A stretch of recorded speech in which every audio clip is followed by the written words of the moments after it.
चलो चलो जल्दी चलो, देर हो रही है। तुमने टिकट लिया या नहीं? देखा ना, तूने अपने कदम पीछे लिए तभी पब्लिक ने कदम आगे बढ़ाए।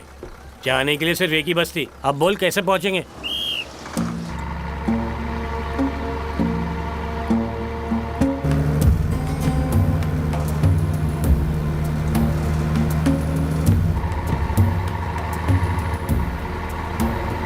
तमिलनाडु में कावेरी नदी का पानी छोड़ना स्थगित कर दिया गया है। अगर बारिश होगी ना तो ये सारी परेशानी दूर हो जाएगी।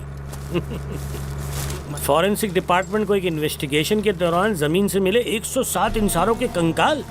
ओ, हम लोग गुल्लक तोड़ते हैं और ये कंकाल ढूंढने के लिए जमीन खोदते हैं। किसी जंग के दौरान मर गए होंगे, किसी महामारी की वजह से। हम लोग टेंशन क्यों लें? हर दिन बुरी खबरें। ये क्या हुआ? हमें सीधे स्वर्ग ले जाएगा क्या? क्यों रोक दी गाड़ी? ए गणपत, जाके पत्थर हटा जा।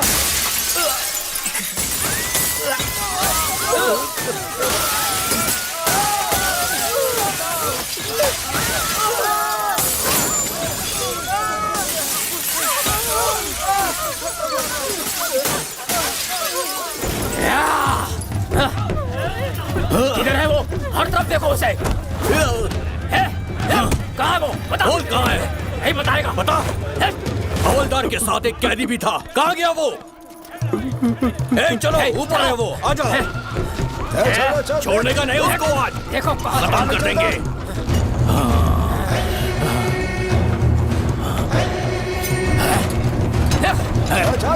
कहाँ है? कहाँ गया?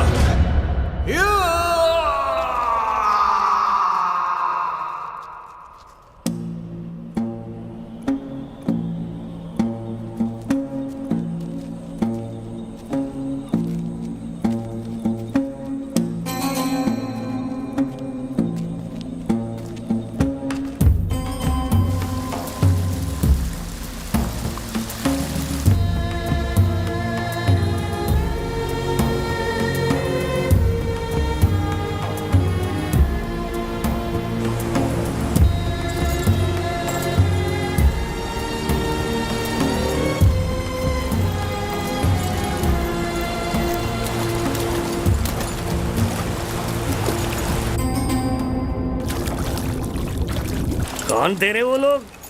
बंदूक बम लेकर तेरे को मारने आए थे? हम उत्सव में जा रहे हैं या खुद तेरा अंतिम संस्कार करने जा रहे हैं? बोल रहे। अरे उन्हें छोड़, तू बता तू कौन है? मैंने तेरा नाम तक नहीं चेक किया, सिर्फ तेरा नंबर देखकर तेरे साथ यहाँ तक आया मैं। तेरा नाम तो बता दे भाई, बता दे मेरे बाप। अबे इसमें कोई राज छुपा है क्या?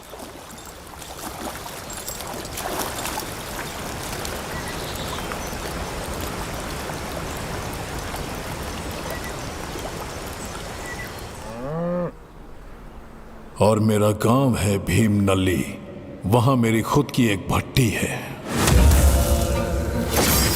आसपास के गांव वाले सब मेरी ही भट्टी में आया करते थे।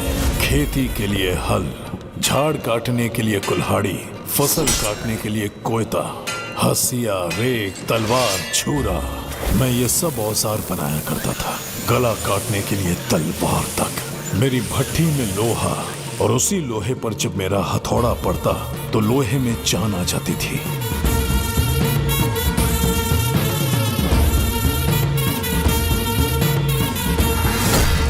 मेरी भट्टी मेरे लिए मंदिर और मेरी कारीगरी मेरे लिए भगवान थी, और भगवान का उपहार था। किसी ने मेरे बच्चे को जान से मार दिया।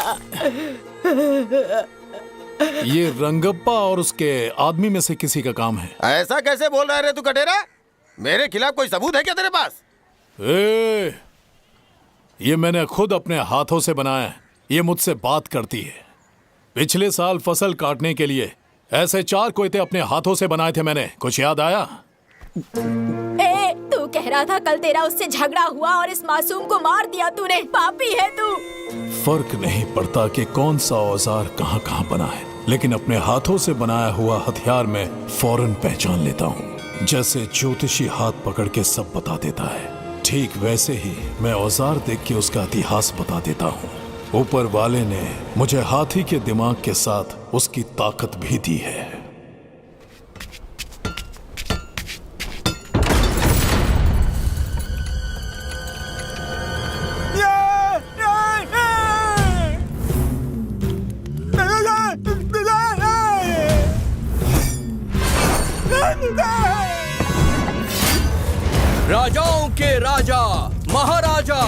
पूछता है जिसको हर कोई, वो अद्भुत शक्तियों वाले, हजारों सितारों से भी ज्यादा चमकदार, सबसे बड़े जिगर वाले हिरण्यकश्यप जी की जय हो, जय हो, जय हो।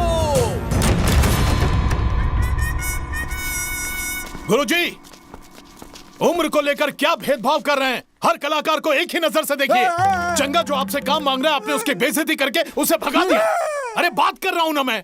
अगर कोई रोल नहीं बचा तो कोई बात नहीं, लेकिन तुमने क्या कहा? रोल नहीं दूंगा। अरे कटेरा, तुम मेरी बात तो सुनो। अगर तुम रोल सिर्फ अपने मामा चाचा को देते रहोगे तो बाकी के गांव वाले कहां जाएंगे? इतना काबिल चंगा कहां नंगा घूमेगा? बस इसी के लिए ये गूंगा है, बोल नहीं सकता। तो ऐसा करोगे, मैं तुम्हें सिखाऊं कि नाटक कैसे करते हैं।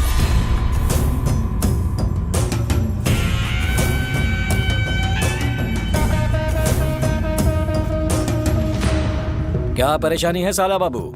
आवाज बहुत ऊंची सुनाई दे रही थी। कुछ नहीं जीजा जी, वो चंगलू को है ना, नाटक में एक्टिंग करने का बड़ा मन कर रहा था। बस इसीलिए डायरेक्टर साहब से मैं विनती कर रहा था कि इसे एक रोल दे दें। तनिक मेरी बात सुनो, जिसको एक्टिंग नहीं आती उसको एक्टिंग सिखा सकते हैं, लाइन बोलना भी सिखा देंगे। पर ये तो बोलना ही नहीं जानता, तो इसको मैं बोलना कैसे सिखाऊं? अरे गुरुजी, आप अभी इसे अच्छी तरह जानते नहीं। हाँ? एक्टिंग में हम सबको पछाड़ देगा ये। चल जमुरे, शुरू हो जा।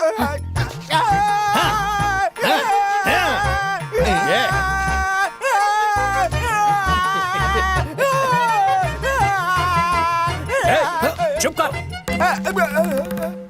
ये क्या बड़बड़ा रहा है, समझ में आया कुछ? जीजा जी, अगर इसे स्टेज पर खड़े रहने का ही रोल दे दें तो इसके जिंदा आत्मा को शांति मिलेगी। ये हिरण्यकश्यप का रोल करने की जिद कर रहा है।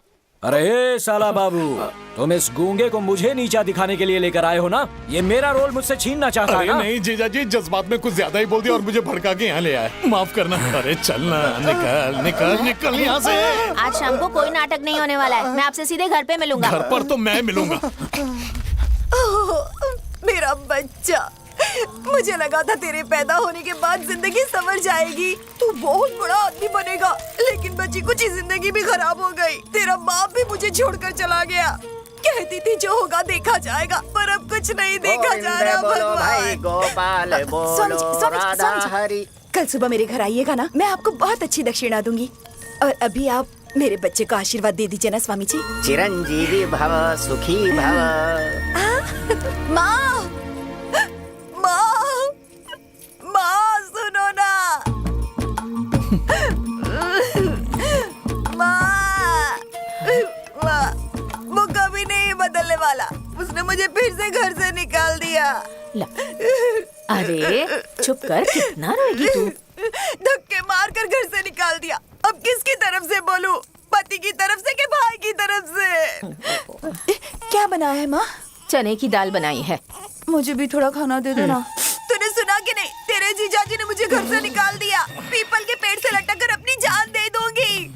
मैं अपने पति के बगैर नहीं रह सकती। तुझे पता है सब कुछ तेरी वजह से हुआ। जा यहाँ से, दिमाग खराब मत कर। ये भी मुझे भगा रहा है माँ। मेरे पति को गर्मा गर्म डोसा पसंद है, उसी की तैयारी कर रही थी। देखो माँ, मैं सुबह वापस चली जाऊंगी। पता नहीं सब कुछ कब ठीक होगा।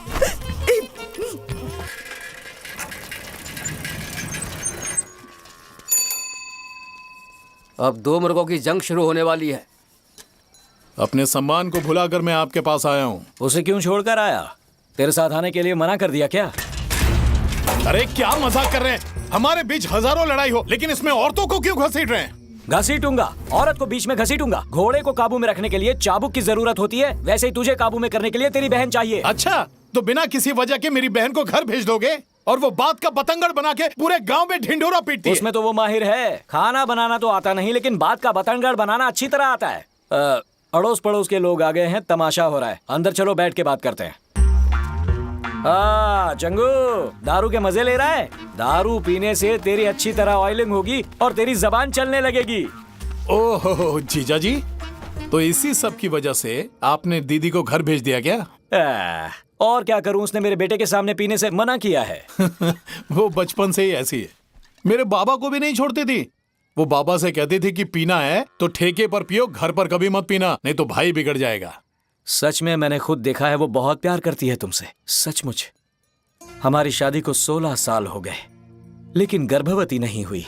जब मैंने प्यार से उसे दिलासा देने की कोशिश की तो कहने लगी, मेरा भाई है ना, वो मेरा बेटा ही तो है। जब वो है तो मुझे बेटे की क्या जरूरत है, ऐसे जवाब दिया उसने मुझे।